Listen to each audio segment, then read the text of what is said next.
Happy European Open Eve. It's the Upshot Multi-World Disc Golf podcast about the latest in the disc golf world. Joined by Josh Mansfield, I'm Charlie Eisenhood, and we are into part 2 of our European Open preview show. Today is Wednesday, July 20th. We thank you for being with us. And look, it's already happening, Josh. The President's Cup is underway. Team USA versus Team Europe. Where are we at right now as we record here in the morning of the United States? It's 15-13 Team USA. And here's what I want you to know, Josh. As we get ready to talk about all these players and get ready for the European Open, Paul Macbeth has started his President's Cup with 4 straight birdies. So just put that in your mind, lock that away. Think about that as we get moving here to this morning. So what you're telling me is his President's Cup round is his high-rated round for this tournament. That doesn't bode well, Charlie. He's gonna hear that you said that. He's gonna personally slight you. Let's dig into a big show. We've got a lot to get to. We're going to talk about championship odds. We're going to get you ready for your fantasy picks. Talk about some injuries and absences this week. And of course, we're going to talk about the beast and the course that awaits the pros, which is very similar to the course we saw in 2019. Not a ton of substantive changes. One hole moved from a par 4 to a par 3. A couple things got tightened up here and there, but predominantly the same course that everybody will remember, if you can remember it, from 3 years ago. Before we get to that, though, Josh, it's time to go inside the circle. Take it away. Inside the Circle has a couple of small notes and some winners of some tournaments. So first up, Innova has gone through a minor rebranding. They released a file that gives instructions on how to use their brand, dimensions, colors, etc. And on it, you can see there's just small changes to the logo. It really isn't anything drastic. It's kind of, you've got the word Innova with the star in the middle using the O. It looks really nice. It's clean, just a small tweak. And, I think it's something that looks nice, but not a major change, rebrand, different face. Expect to see, something completely new. In fact, I would be surprised to even see this new logo on any discs. It looks like it's mostly for kind of sponsorship, social media, and maybe a little bit of merch. So that's something of note, I think, that Innova does have that small tweak, but I think it's all in all pretty routine. Yeah, I mean, mostly a modernization of their current kind of like Starburst logo. And I mean, it's interesting to like read through all of the documentation that they have and like how you're allowed to use their logo and branding and how you're not. Of course, this is something that companies do with their logo and with their marketing. It made me think a little bit about like which disc golf companies have the best branding and which have the worst. I think Innova is right there at the top. They may be number one in terms of overall like look and feel of the logo. And then I'm not really sure where like I feel like the other companies are. I really like I really don't like Dynamic Discs. I think it's awful. I think they need to do like a full overhaul of their brand and their like logo and stuff. Discraft is okay. Discmania is okay. I think Discmania does a great job marketing, but like the logo itself is just kind of so-so. Fine. It's fine. It's an interesting thing to think about. Like, how much of an effect does that have? Do people care about that? When stamps look cool, I think people buy them more.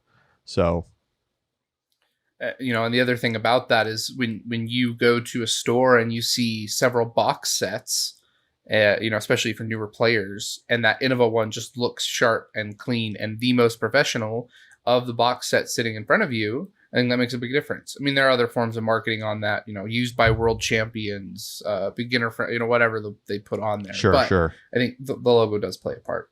Discraft's logo is pretty good too. Sorry to interrupt. I think Discraft's logo is pretty good, but I don't think it's as good as Innova's. Go ahead. Okay. Next up on Inside the Circle, we have the Masters and Junior World Championship. So we're going to give a quick run through on the players for the two events. Yes. It was an exciting tournament. I think there's some notable results in here. Yes. And we'll kind of flag them as we go. So on the Masters side, your FP40 winner was Owen Scoggins, who won by a mile. She was well clear of the field. Congratulations to Own. MP40, Joe Revere. FP50, Nova Polite. Is that? I think that's right.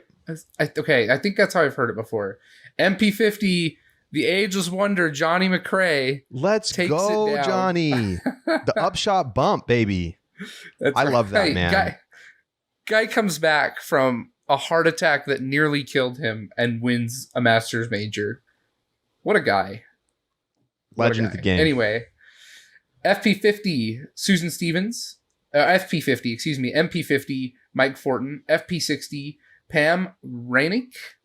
MP60, Tim Keith. MP65, Jay Gobrecht. MP70, Johnny Cias. MP75, Rick Hone. And MP80, Pete May. MP80. Let's go, baby. How cool is that? Let's go, baby. So cool. Lifelong game, baby.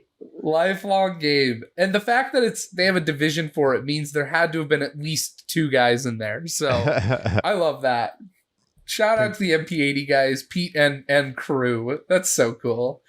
Over on the amateur side, and FA40, we have Charlotte Christensen, MA40, Chance Stad, FA50, Aaron Fitzpatrick, MA50, Jeff Romig, FA55, Sue Perales, MA55, Jerry Dobbins, FA60, Donna Stanley, MA60, Ted Mones, FA65, Jane Anderson Renton, MA65, Mark Hauser, FA70, Patty Adams, MA70, Wes Steer. So those are your Masters champions. Then it was pretty fun. Sarah Hokum and Jennifer Allen won the FP40 doubles. I won't go through the whole doubles event, but I think that's a fun team. So yes, that is your Masters winner. Charlie, do you want to take us through the junior winners? I would be happy to do so. The next generation, after we talked about the golden generation, your 2022 world champions in the junior divisions, we will start at the bottom and go up. How about that? Under 8s. Incredible that we have these divisions now. In FJ08, Hayden Harper and Tanner Graham wins in MJ08. Tanner is Matt's son from the Nick and Matt show. I was just gonna say that I know the last name. That's got to be his kid. So shout out to Tanner. FJ10 Poppy Spriggs, MJ10 Oliver Beavers, love the name. FJ12 Haley Huber, MJ12 Hiram Hart. Some amazing names, really. FJ15 Virginia Polkinghorn, MJ15 Colin Bryant, FJ18 won by like a zillion strokes, Victoria Ariacho Paul, and an MJ18 Ilken Grow, which is a name you may remember because Ilken Grow also won the AM US Championships earlier this year, and went to a playoff.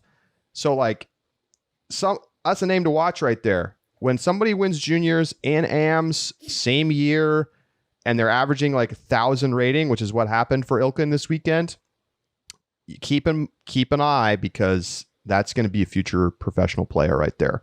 So Ilken Grow getting the job done in juniors as well as at the US AMs. I think the last player we had that did that was Anthony Barella.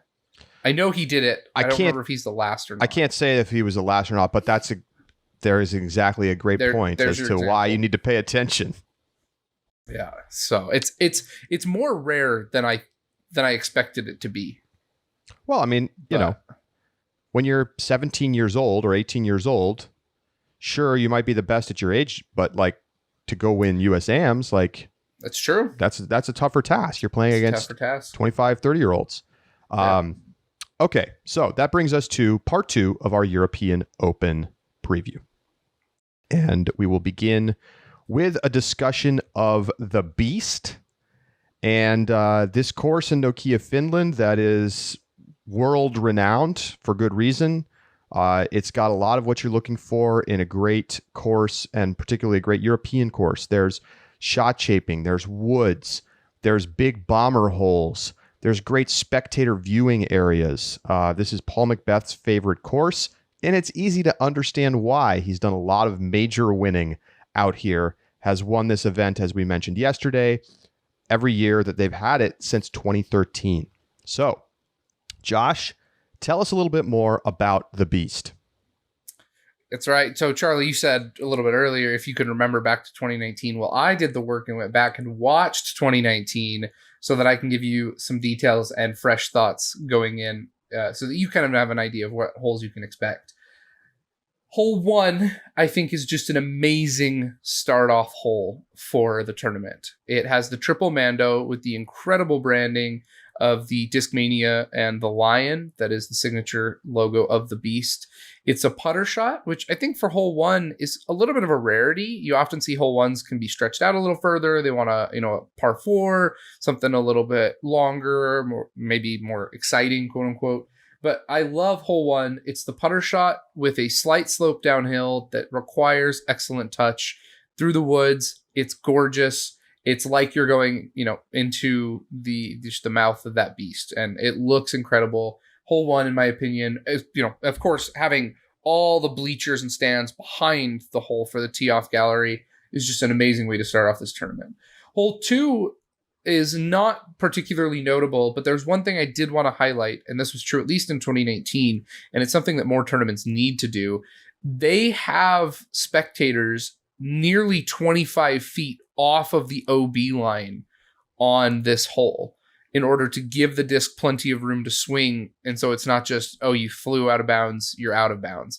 I think given the way that our discs fly, more tournaments need to accommodate and think about this. And it's a theme of the European Open. They do a good job of doing so. Hole 2 is just one really notable example. Hole 4 through 7, we get into some pretty technical woods. This is going to be notably, tight lines, just as woods as you're going to get from anywhere East Coast USA. And I think one of the most notable things about this stretch is most of the greens are on some type of slope. It's touchy. It requires angle control. And it's not enough just to hit the gap. It also matters how your disc lands. That's a form of woods golf that I think is incredibly difficult and elevates the level of skill that is required and makes the woods part of the Beast something that I think is just a highlight. Holes 9 through 11 become very park style. They remind me a lot of Lake Eureka. They play around baseball fields. They're probably not baseball fields. I'm not sure what fields they are. They play around fenced fields. I know one goes over a soccer field. That's probably what they all are. I doubt that it's baseball, but it might be. And very much reminds me of Lake Eureka in that way. Some exciting shots, though, requires placement and control. You then get into 12 through 15, pretty mixed. I think these are the kind of brunt of the holes that you just need to kind of keep working through.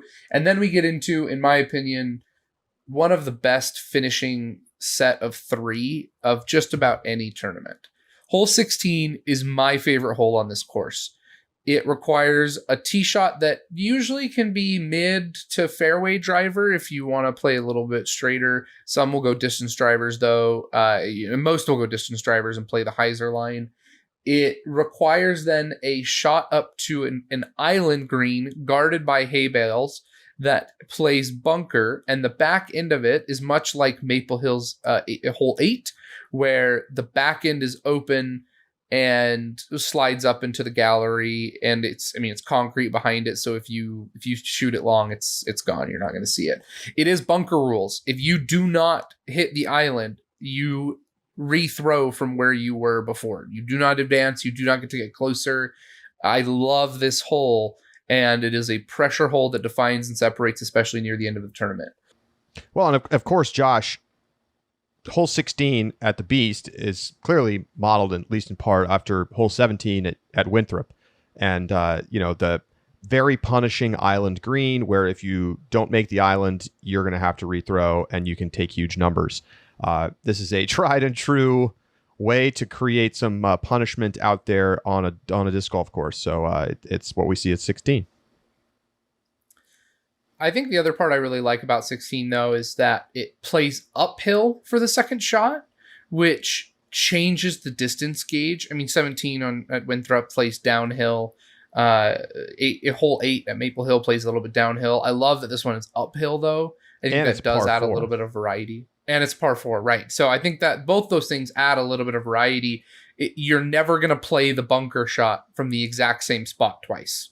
And I love that, which means, as much as you practice, it will look different in a tournament because you're going to land, you're going to have to play from wherever you land. Now, if you play the tournament enough, I'm sure you've played it from everywhere, but still, I mean, the 2019 video I watched, Eagle went OB twice, and they were talking about part of the reason they feel like he went OB is because he had skipped right up next to the OB line on his first shot, which gave him just an incredibly close shot for his second onto the bunker, and he just threw it way past. Yeah. Juiced it. And they were like, he probably didn't practice from that close. He didn't plan to be there. And I love that about this hole. Right. It's like theoretically an advantage to be closer, but it's not if that's not what you're dialed in for practice-wise.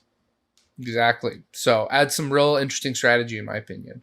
Hole 17 looks very standard. I mean, it's not very long. It's pretty straightforward, but it's on a continuous slope left, which punishes the backhand, right hand backhand, I guess is the way our conventional naming system, throwers who throw the hyzer, because if you throw it a little too high, it drifts OB. If you throw it too spiky, it could skip. It's a shot that is incredibly tricky. The forehand, though, right hand forehand, can skip up and into the hill and then roll down. It is a salvageable 3, but when you're right down at the end of the, at the stretch, rolling OB in that one stroke can make a huge difference. So angle control is critical in this one.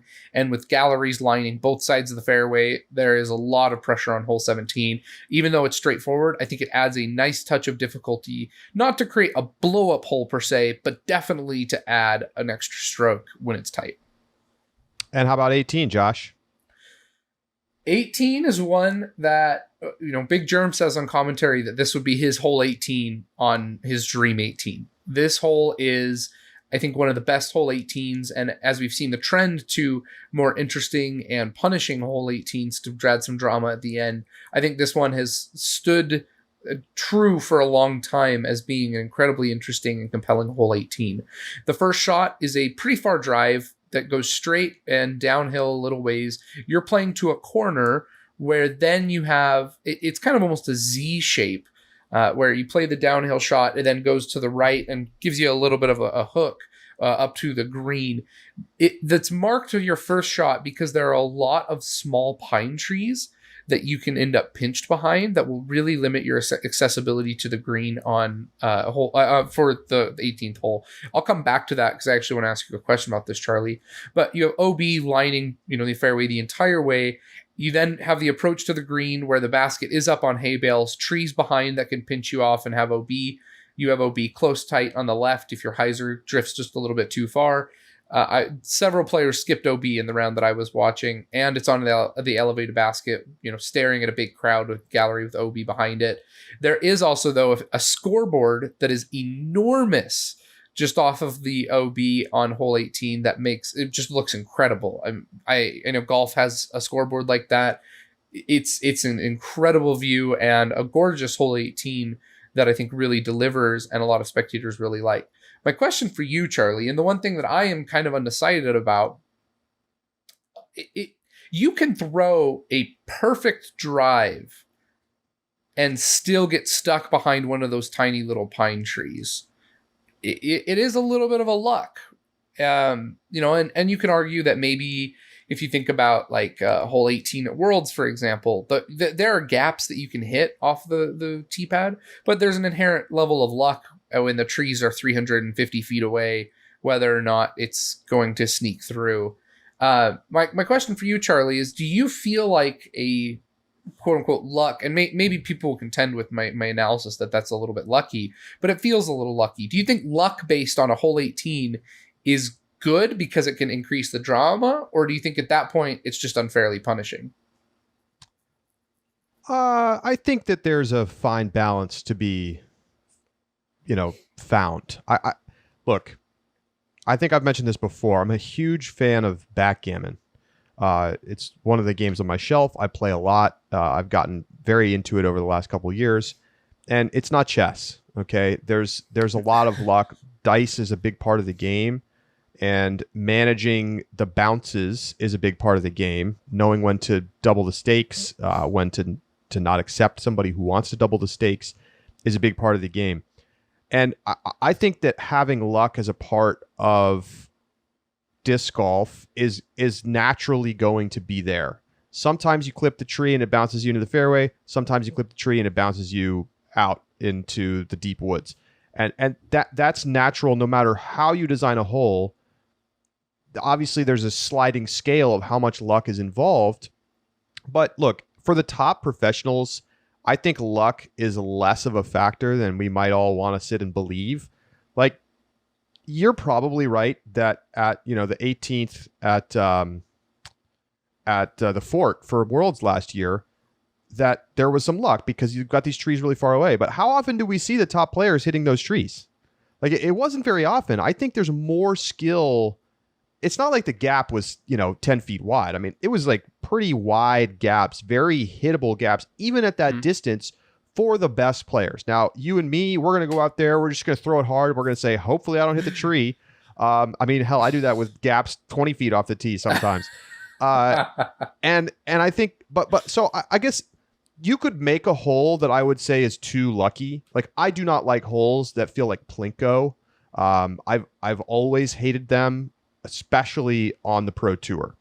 Sometimes it just feels like there's so many trees that you're just kind of like throwing it out there and hoping you don't hit at something. And I don't like that. But if there's like a little bit of randomness, I'm okay with that. I think it's interesting. I think it can make for some surprising moments. I'd certainly prefer that over a vanilla par 3 where everyone either makes their putt and gets a birdie or misses their putt and gets a 3.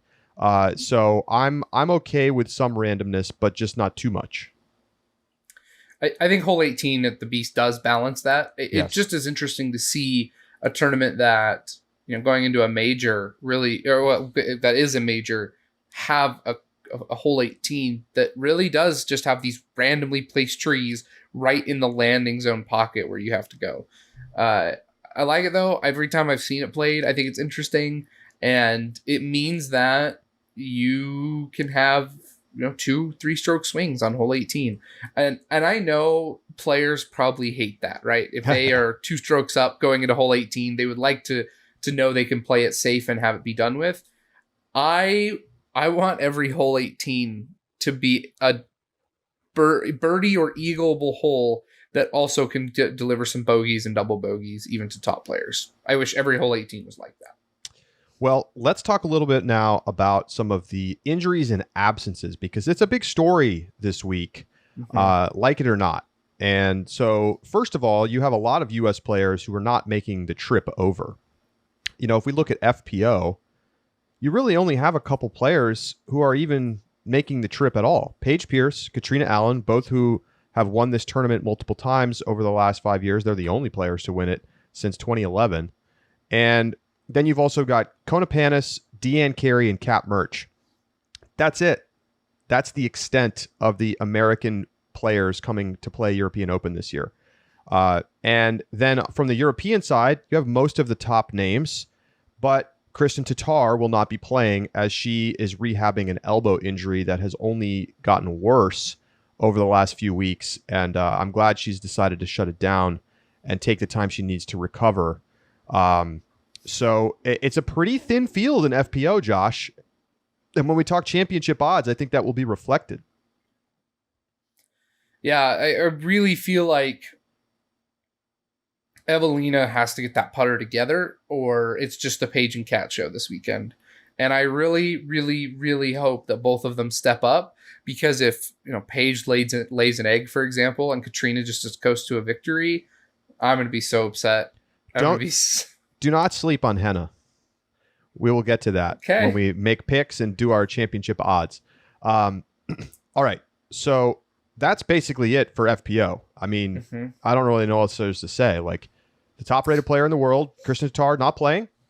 And most of the FPO field from the American side is not playing. And so, you've got, but on the other hand, you do still have arguably the 4 top players besides Kristen Tatar, right? So 4 of the top 5 in Evelina and Henna, Kat and Paige. So it should still be very interesting. Maybe we'll see them on the lead card together. And you have some other top European players. Katie Tate, Heidi Lane, who could get into the mix. On the MPO side, it's certainly a much bigger American contingent, but there's also a lot of players who are not making the trek. So let's talk about some of the people who aren't playing. Chris Dickerson, we know, is not going to be making the trip over. He's probably the biggest name that won't be competing this week. And then, you've got a lot of the big names. So Paul will be there, Ricky, Calvin, Simon Lazat, of course. Eagle is playing. Now, he is not at 100%. He's not going to be throwing forehands. I don't know how much you want to say that he's got a chance to win, given those constraints. He's probably only playing this tournament and Worlds for the rest of the season. So that's something to keep in mind. But no Gannon Burr, no Joel Freeman, no Kyle Klein. Matty O is not going to be there. Nico is playing. But once you start to get down past like top 15 players in the Disc Golf Pro Tour standings, not a lot of them are going to be here. Yeah. So Adam Hammes is, Luke Humphreys is, Jeremy Colling is, but then, like Thomas Gilbert. No, Thomas Gilbert's going to be there. Don't trust the UDisc. Yeah. Do not trust the UDisc, folks, because their registered indicators are not correct. But there's a lot of guys out. They're very wrong, right? As we've noticed this before.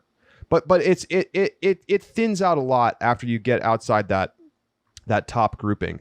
But again, at the end of the day, Ricky, Calvin, Paul, James Conrad, Simon Lazat, all going to be there. That's 5 of your top 7 in the Disc Golf Pro Tour standings. Yep. I think, like you said, we also have some other injuries I think are noteworthy. Eagle, like you mentioned, has been practicing lefty so that he can throw lefty instead of forehands. There are holes that I think are very much forehand friendly, and I know that Eagle prefers forehand on a handful of these holes that I think he's probably going to throw lefty on. We're interested to see how that plays out. Brody Smith has said on his social media that he needs to get his back in order before Thursday, or he may not be playing. Maybe not a contender to win, but has had good weekends this year, and so another notable injury. Calvin is supposedly healthy from what we've heard. I know that he took some time off, took a tournament off in order to heal and rest, and so that might be something to keep an eye on. Ricky's knee is fully healed from his social media indications, but with Lyme disease, always something to keep an eye on. So lots of people who previously or currently injured who are still in the mix, and it'll be interesting to see how they perform this weekend. I just want to point out that Paul Macbeth finished up his 9 holes over at the President's Cup and shot a 7 under. Easily the best result of anybody. Not that good. The man is coming for his crown again. Okay. So we're going to take a break. When we come back, we're going to talk championship odds. We're going to make our picks, and we got an over-under for you. Don't go anywhere.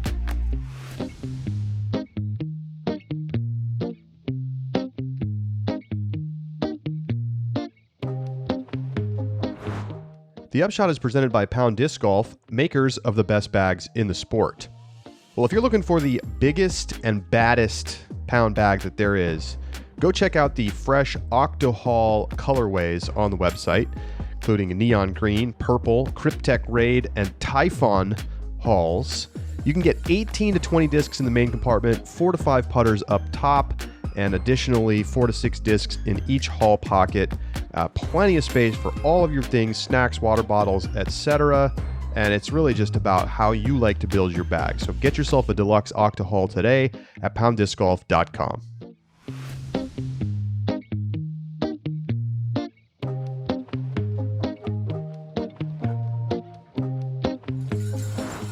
Welcome back to the Upshot.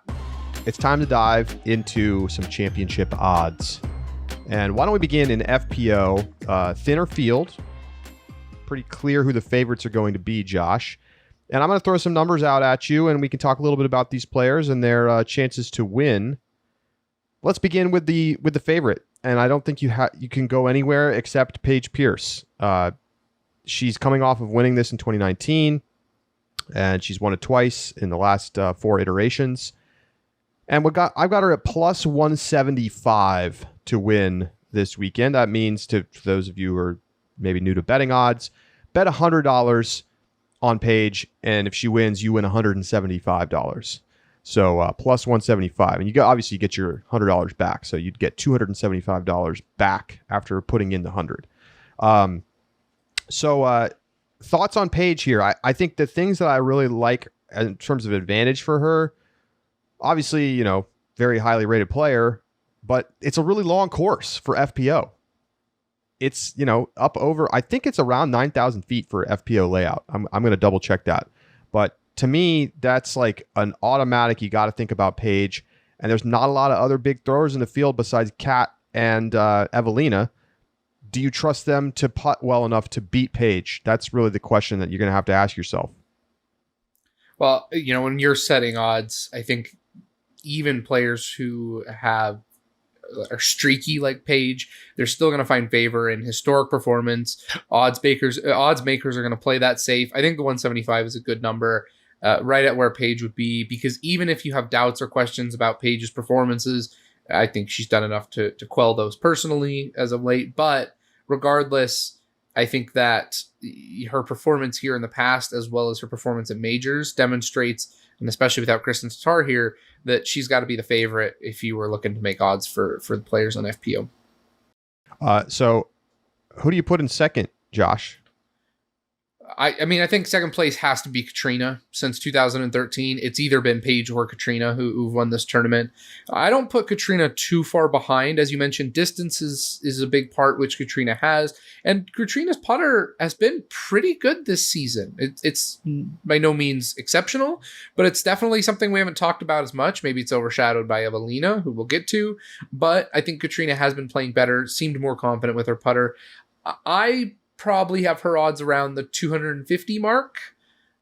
I think, a little bit behind Paige, but still pretty close, and I think needs to be. I like both Paige and Katrina at better than 3-1 odds, in my opinion. Yeah.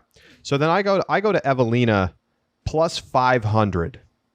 And I think it's a tempting bet here because Evelina, if she can get the putter going, is very capable of taking this down. You get her at 5-1. It's just we haven't seen her put it together this season over enough rounds to come away a victor. Now she's playing at home. At least the small data sample that we have, when she came back over to Europe, she was putting a lot better. Maybe there's like a little bit of like a home field advantage of some type there. I don't know. I think it's an interesting bet opportunity. I'm not sure I'm going to take it, but it's out there. And then I think it go to Henna. Oh, no, go ahead, Josh. Yeah, the one thing I wanted to add is I think Evelina's is an odds that would move a lot based on the betting action. I mean, I know all do, but I think Evelina really would be reflective of how much do the bettors trust her in terms of that performance, because I think she's one of the hardest picks, both MPO and FPO, to know where you put her, because the lightened field, the home field advantage, her distance, all those things bode really, really well for her. But as you've said, she's been incredibly inconsistent when it comes to Pro Tour putting in particular, but we've seen the flashes of good play. She is, I think, the most difficult one to set odds on of anybody in this field. So we head over to Henna then. I just moved the line from 800 to 700. I think if I get 8-1 on Henna, I'm going to hammer it. I just feel like that's too much value, so I moved it to 7-1. And you could argue that she should be ahead of Evelina. I think you could argue it. Mm-hmm. We've seen flashes. We saw her looking competitive at times at the U.S. Women's Championship, but just a little bit of instability in the play. I think she's got exactly the right type of game to succeed out here at the Beast. It's too bad Haley King's not here, because I think it's a similar story for Haley King. But either way, like if you're looking for a value play, 7-1 on Henna feels pretty good when there's really only three other players in the field that can beat her. Do you think this is Henna's best opportunity to win her first major? I mean, I certainly think it helps to have a lighter field. Sure. I mean, is it the best of her career? I don't know about that. I mean, that's hard to say. I think she's been in better form at other points in her career. Sure. It'll be interesting to see. Then, I mean, like you said, only about three other players we really feel like can beat her. We then jump odds quickly. Cat Merch is who we've got up next. Cat Merch, I think, is probably plus 1,800 is what we've got on the line. I think that's right. I don't know if that even feels a little. I probably wouldn't take those odds. I think those are maybe even need to be a little bit higher. Cat Merch had some good play this season, but it really feels like there's just a wall between the four favorites and then the other four who we have odds on right now. For FPO as it is for MPO. And just to note, the Beast, they play the same layout, MPO and FPO. So it's over 9,000 feet so just a note there. Heidi Lane, I've got it plus 2,000, 20-1. Katie Tate, 22-1. Like, these are long shots. You could argue they should be higher, like you just said for Cat Merch. How about what should Kona Panis's odds be? When would you bet on Kona? When would I bet on Kona? I'm curious. I want to see. It's interesting because, like, with like Katie Tate, for example, she has finishes that are better and worse than Kona throughout the season. Just more consistently in the same range. It would take a lot before I'd bet on Kona. Like, I would say, and it's funny because, I mean, is she worse than Heidi Lane or Katie Tate? Probably not. But, like, it feels like the odds of Kona just feel so far out from winning. I don't know, plus 3,000 maybe. I don't even know if I'd take her then. 30-1. I wouldn't bet it. Yeah, I wouldn't bet it there. I think the number is 35 or 40-1, maybe 50-1. But at 50-1, you got to think about it a little bit.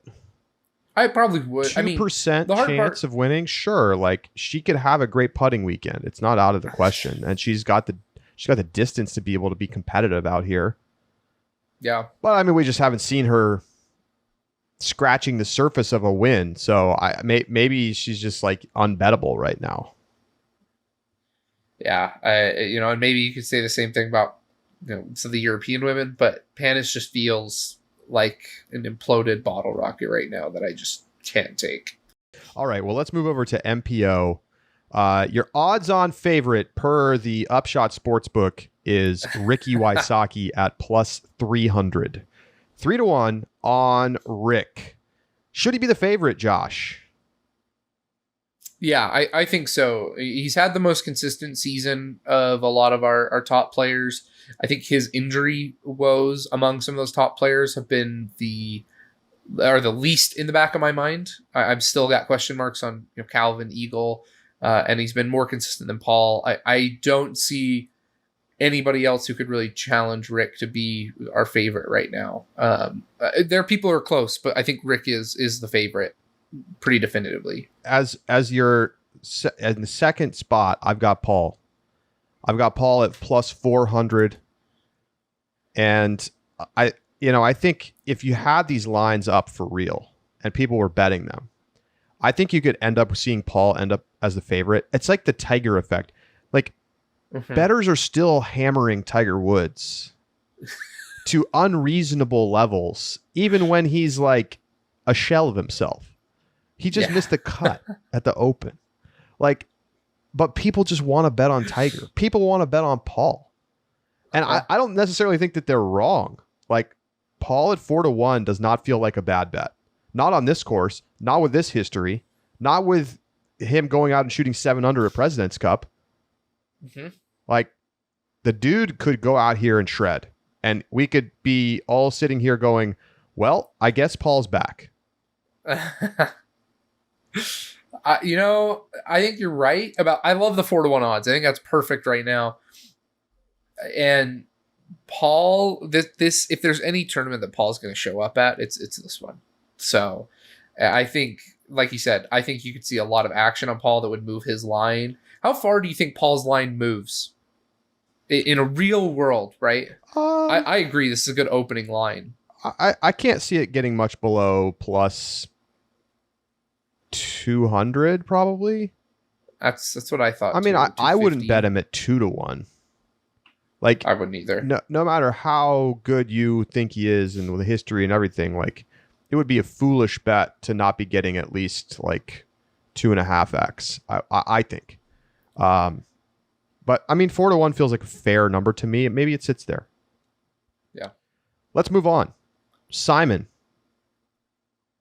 I'm saying 7-1. Simon. I think that's right.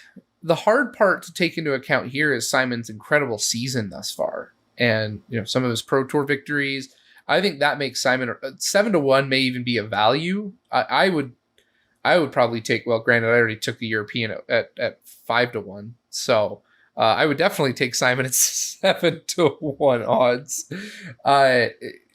Maybe it should be a touch lower, but are you concerned about him finishing 22nd at Idlewild? No, not even a little bit. Okay. Idlewild's a weird tournament. People finish weird there. And plus people just can have an off weekend. Simon has been playing well. It's true. And he hadn't missed the podium for like a month and a half before that. Right. Yeah. Not worried about one Idlewild poor performance. What did Paul finish at Idlewild? He ended up moving back up the board because of his great final round. Right. He finished 6th. Yeah. Okay. But like way off the win. Like 14 shots off Isaac Robinson. I mean, that doesn't affect our odds at Not all. Really. Not really. I don't think it should for Simon. I think Simon and, we've got right with him Calvin, both at plus 700. 2 players who have had incredibly consistent seasons. I think that's the best way to describe both of them. It's not the flashiest seasons. I think that still belongs to Ricky, who's also been consistent. But both are consistent players who I think have good chances. And at 7-1, I'd probably buy on those 2. Put some money on them. Interesting. I mean, I don't think it's enough to entice me unless I really thought they were going to win, personally. Calvin's been struggling lately. I don't know if I would bet him at 7-1 right now. I'd probably need at least 10. He's 12th at Portland, 49th at Beaver State, 11th at Preserve, and 5th at the relatively lightly attended Sula Open last weekend. For me, I just don't know if I see the form from Calvin right now to justify a relatively tight line. I mean, sure, you give me 15-1, I'll put some money on Calvin. At 7, not sure it's for me. How about Eagle? Eagle's a very interesting case because people were going to want to bet Eagle, but then you've got the injury thing. I got him at 10-1. Now, obviously, if he was fully healthy, he would be right up the top in the 3 to 4-1 range. Yes. And instead, he's here at 10-1. Is that enough to get you to think about trying to put a bet on Eagle here? He played great here in 2019. Probably should have won. He did. Probably should have won. Yeah. Had a lead. Had a bad final round. No forehand though. It's enough to make me. It's enough to make me think about it, right? And some people might say that that's not enough, but I know he can throw lefty. I know he can probably throw lefty better than I can throw a righty. I'm certain of it.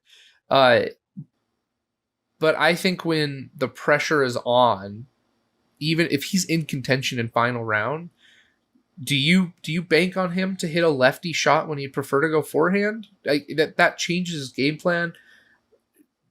I think though 10-1 odds are probably right. I'm still just I would probably need 15 before I would take Eagle. I think he's almost unbettable, to be honest, personally. Yeah. I think we've seen what we are going to see from Eagle, which is that he's going to be surprisingly competitive but not have a chance to win. Like it would be an incredible, unbelievable achievement if he were to win. Like, I'm sorry, I don't care how much he's practiced the lefty. That's not a path to victory. I mean, unless he putts the lights out, which he could. He could. But he looked a little rusty in some footage this week. I don't know. I don't see how he can win. I just don't think he can win. I think he could place in the top 10. I think he could even place in the top 5 or get a podium. Like, he's that good. He's that talented, but I don't think he can win. Not in the current situation. I mean, his forehand is his best weapon, and he doesn't have it right now. Yep. Okay, where do we go next? Next, I've got James Conrad. Okay. I've got him a little bit longer odds. I think 12-1, but I think James is actually probably my favorite value pick of this board. If I were looking and trying to look down a ways of who I would want to put some money on at a value pick, I really like James at 12-1. He's demonstrated success at the majors, and there are holes that are forehand dominant, but I think James' control of the backhand is one that sets him apart, and his ability to control ground play especially is something that's going to be critical this weekend. And I think I like James at 12-1, and I'd probably put a little bit of money on him as my value bet. Love this value play at 12-1. James Conrad could totally win out here. Yeah. And I think he's probably got as good or better chance than Simon and Calvin, who are only getting 7-1. I think is a very enticing bet at 12. And he's don't forget, like, this guy's one of the best major winners of the last few years. Not that many guys have won multiple majors, but JC has. Yep. Adam Hammes is my next on the list at 15-1. Adam Hammes, he could sneak up on you this week. I mean, I know he hasn't had a very impressive season, but he's been playing better lately, and I think he's got the kind of game that can work out here. It's not like a super punishingly long course. Putting is going to be important. I just feel like he's a sneaky one. I don't know if I'd bet him at 15-1, but I think it's a fair number. I'll put it that way. Yeah. I've also got Kevin Jones at 15-1. A lot of the same story of Adam Hammes in a lot of ways. I mean, honestly, those two feel identical in what you just said. I mean, put ditto on it, but especially the part, I wouldn't bet either of them. And there are players behind them that I would bet before I would bet either Hammes or Jones. I think they are too good to get worse odds that make it more enticing, but they just have not been playing well enough this season to really entice me at all to want to put money on them. All right, your top European player in the odds. The odds on minus favorite Simon. European. Minus Simon. Minus Simon. It's totally unfair. I do this all the time.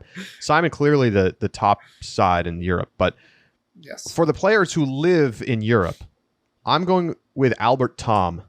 Now, you could argue that he's not the highest rated. He's not the most decorated, sure, but he finished third here in 2019. This was like the emergence of Bazooka Tom. He shot a 30 under. That was only 3 shots off Macbeth. And he's got to win this season. Don't forget that. Like, he's shown, now not on the Elite Series, of course, but he's shown the tools, and he's going to be confident at the Beast. And we know what he did. Now, the thing is, 3 years is an eternity. Some of the young European players like Nicholas Antila were children in 2019.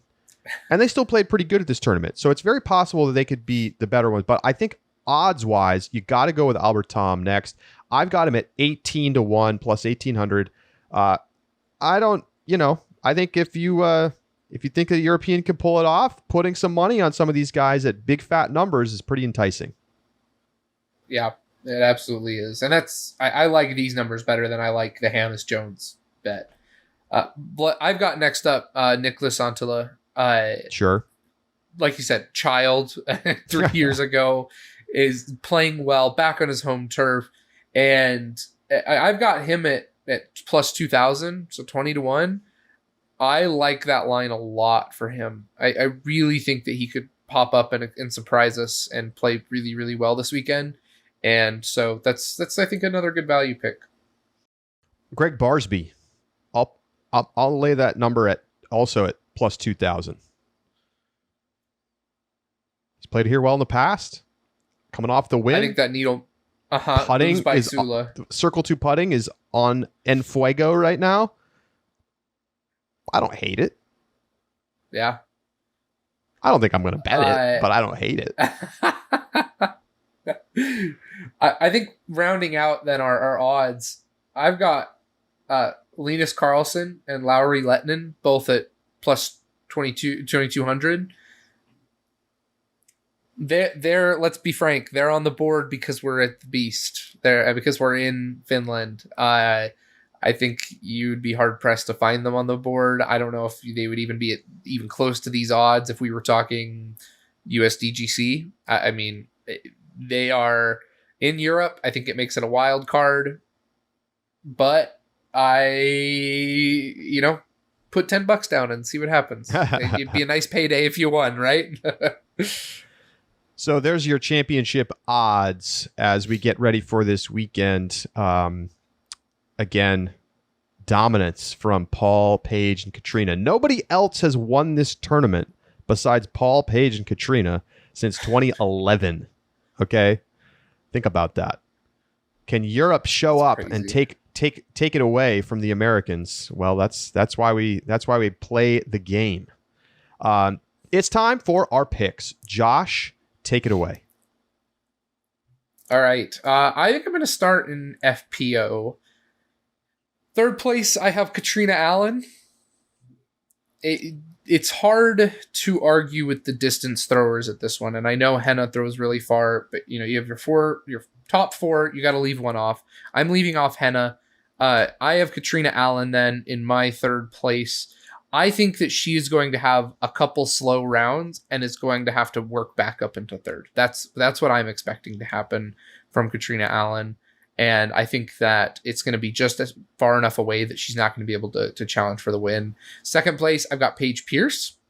I very well could win this, but if there's any tournament that I like for, and there's no reason I have to knock Paige right now. I mean, I have her in second, not because of Paige, but because in first I have Evelina. If there is any tournament that I think Evelina can turn it around and just show up, shoot lights out, and knock our socks off, especially minus Kristen Tatar, I think it's this weekend. I love Evelina at number one. I love her chances to have a good putting weekend, being back in Europe. I think that she has a real possibility to show us the true potential that she has. And this major would be a big wake-up call to everybody who feels like Evelina doesn't have a chance to win on tour because of her putting. All right. Well, I like it. It's spicy. I'm not quite going in that direction. So in third, I also have Katrina Allen. She won this back-to-back years in 15 and 17. Certainly will have the opportunity to do so again. But I think that she's going to get outplayed by a couple of slightly longer arms. Hannah Blomroos for me is in second place. I think that Hannah is due for a great performance. We've seen it's like green shoots, and we've seen moments of excellence, but also inconsistency. I think this weekend she's going to play great, but I got to go with Paige. It's major time, and she's coming off this horrendous U.S. women's performance where she's going to want to erase that. She was vacationing again this week. Love Paige post-vacation. Oh, no. Okay, I know. Paige post-vacation. Look out. She's a killer. But I also just think the course sets up super well for her more than anything else. I mean, I think it's like a meme to say she's going to play good after vacation, but, a 9,000 plus foot course where she's going to be able to press her distance advantage. I think that's going to be a big part of the story this week. And, Evelina, sure, can hang with her off the tee, no doubt. But I don't trust the putting. I just can't yet. I need to see it put together for a full weekend. And, for 4 rounds, like, can she hold it together for 4 rounds? She couldn't at U.S. Women's. Yep. So there's my picks. I will move on to my MPO picks. Here we go. In third place, I've got Simon Lizotte. Everything that you said earlier holds true. Simon is having a great season. I think that he's going to feel very comfortable playing in Europe, as he always does. He loves making the trip over. And I think that he's got, all the tools to succeed out here at the Beast. In second place, I have Ricky Wysocki. He's going to come up short again, folks. He hasn't won a major in years and years and years. Savage. And I know he can talk about, I'd rather have a more consistent season. I'd rather have the most Elite Series wins, blah, blah, blah. Ricky needs to win some more majors, okay? When we're talking about the legacy of his career, it's going to come down to the major championships next to his name. And this would be a great place for him to get one, but I'm not picking him. Macbeth's doing it again, folks. I don't care what I've seen from this season. It's time for McBeast to show up at the Beast. This guy loves his course. He's so ready to just be able to shove it back in everybody's face. And I know every week on Instagram, right? It's the same story. This is my week. I'm coming back. And he hasn't been there. It hasn't happened. He's been off. But I don't care. Like, this is clockwork Macbeth. Yes, he's having his worst season as a pro in as far back as we can remember. It's true. But when we get to a course where he has had this kind of success, I just think you have to just look at what he has done over his career, which is show up at majors and play his best disc golf time and time again. Didn't really happen at Champions Cup, but I don't think the course sets up as well for him. Mm-hmm. And then he also went out and shot the course record. Don't forget. We've seen him get close. I think this is the week where he puts it all together and we see the Macbeth of old. I'll offer you a $10 bet at 4-1 odds, Charlie. Do you want it? Let's do it. Okay. So wait a minute. What are we betting on here? You're on. So if I've got $10 you're on the on 5-1 odds for the and Europeans. You're now anti-Macbeth. So it's a nice correlated bet for you, but let's do it. That's right. I'm 5-1 if a European wins to you. You're 4-1 if Macbeth wins to me. Yep. This show has devolved. We are now just not only do we set gamblers. the lines, but we gamble the lines ourselves. All right. Who you got at MPO, Josh? In MPO, I actually have the same podium as you. Oh. But I have a little bit of a different order. I've got Macbeth in third. Here you go. He's going to shoot a course record, and he's also going to shoot a round that's right around 1,000 rated. Macbeth is not in form, and I know that he loves the Beast, and I know that he did well at President's Cup, and I don't care, because here's the deal. Yes, Champions Cup doesn't set up as well for him. Yes, where else did he do this? He's done this a couple of times. I think Texas State's. There are courses that don't set up for him well. It's Paul Macbeth. Paul Macbeth could win on any course on tour. And the fact that he hasn't been winning any course on tour is because of the fact that Paul Macbeth is not in form right now. Could he turn it around this weekend? Yes. I would much rather take your money and say that he's finishing in third, though. Second place, I've got Ricky Wysocki coming up short again, folks. Oh, no. Everything you said, but I think that, as you said, Ricky has been consistent, but it has been years since we've seen the killer Rick that I think you need to see at a major. That there is just an edge going into that major that he is going to close it out, and I don't have confidence that Ricky can close out the major right now. And that just holds too true for this weekend, which means my winner, I'm doubling down because I want to win this bet, is Simon Lizotte. Oh my God. He's all in, folks. I'm all in. I've got Europeans winning both MPO and FPO. I will be a legend if I get this right. I also will look like a clown if I'm wrong, but it's all right. You go big or go home. Simon Lizotte has demonstrated just a level of play that we haven't seen from Simon in years.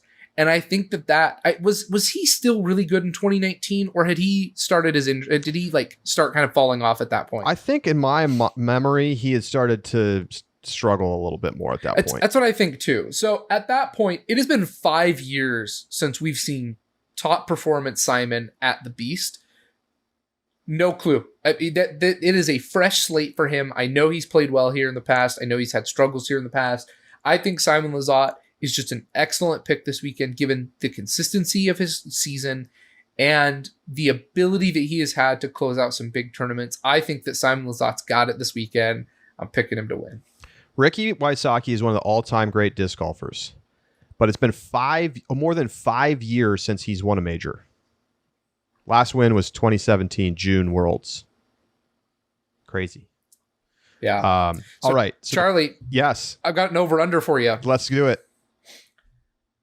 Over-under 1.5 Europeans on the podium. This is MPO and FPO. Your picks right now have 1. 2. No, you've got Simon and Henna. Yep, so you've got 2 right now. That is also what my picks have, is 2. So I think we're almost guaranteed to get at least 1 European in FPO. Maybe 2. The MPO is the tricky part. I'll take the over on 1.5, not only because it conforms with my picks, but because I think there's definitely a chance. Like, there's just a lot of Europeans in the field. I think the odds of getting at least 1 in MPO are pretty good. You know, I think probably 40% or something like that, 50%. And so, yeah, I'll take the over. Okay. This was a hard line to set because I think the number is 2. And so if I set the 2.5, I would take the under on 2.5. See, I think I would rather be on the under on a 1.5 rather than the over on a 2.5. So that's why I chose my number. But I think you're right that 2 is the right number. And that's kind of what I'm thinking too. All right. Well, there we go. Our over-unders in the books. Remember, you can find all of our picks and over-unders over at discgolf.ultiworld.com/upshot-picks. You should make sure to become a subscriber today. It's less than $4 a month. And we're going to be doing rapid react shows after rounds 2 and 4 of the European Open. So we don't want you to miss any of that. Make sure that you become a subscriber, join the Discord, get our live rapid react shows in the Discord. Those also get uploaded to our private podcast feed with all of our bonus segments. And just cannot wait to dive into this European Open action. And we've got a couple over-unders set already. Josh took the under, right, on 7,000 spectators. I think I took the over. Did you take the over? We'll check the stats. Yeah, we'll have to go back and check the stats, yeah. And then I've got the over on 1.5 European podium finishers across both divisions. Cannot wait. Let's enjoy the European Open, everybody. And we'll see you back here on Friday afternoon or evening after round 2. And thank you so much for tuning in to the Upshot. For Josh Mansfield, I'm Charlie Eisenhood saying so long. And subscribers, we'll talk to you Friday and Sunday. And everybody else, we'll see you next Tuesday.